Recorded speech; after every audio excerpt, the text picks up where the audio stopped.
Nos sociétés font face à des défis immenses et tout à fait nouveaux. Notre planète est menacée. Sa préservation passe, comme chacun sait, par un contrôle du réchauffement climatique. Celui-ci doit enfin être engagé sérieusement et il nécessite de nouveaux modes de vie qui soient plus économes en énergie. Nous avons affaire à une mondialisation économique et aussi médiatique, puissante et assez souvent brutale. Cette mondialisation bouscule toutes les sociétés. C'est parfois pour le meilleur quand il s'agit de démocratie et de connaissance des autres, et parfois pour le pire, hélas. Car c'est un capitalisme sans scrupules qui l'amène, un capitalisme qui ne cherche que le profit maximum, un capitalisme qui néglige les dégâts qu'il produit, un capitalisme qui conduit à des situations d'inégalité qui vont non pas en diminuant, comme on avait pu l'espérer, mais en augmentant. Enfin, et ce n'est pas le moindre des changements, les revendications égalitaires des femmes conduisent à une remise en cause des schémas traditionnels qui assignaient un rôle et un psychisme bien définis à tout enfant dès sa naissance selon son sexe. Ces changements affectent notre psychisme le plus profond.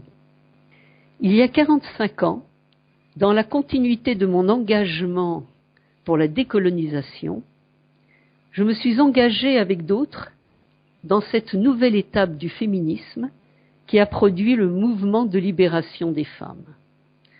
Ce mouvement a été une étape importante dans l'émancipation des femmes de la tutelle masculine et pour des relations plus satisfaisantes entre les deux sexes.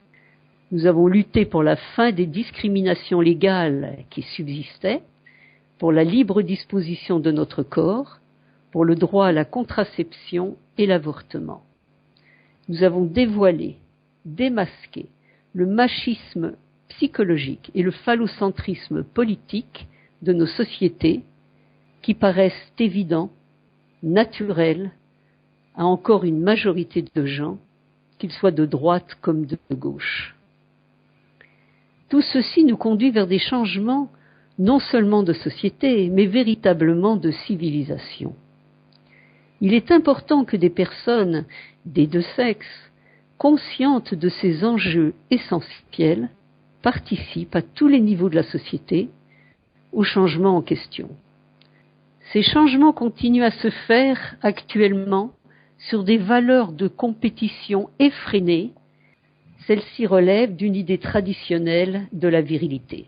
Il faut substituer à ces valeurs, et c'est une tâche immense, des valeurs de respect des individus et de qualité relationnelle, valeurs qui sont traditionnellement considérées comme féminines.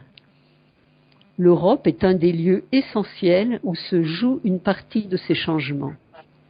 C'est la région qui, historiquement, a apporté les droits de l'homme à l'humanité tout entière.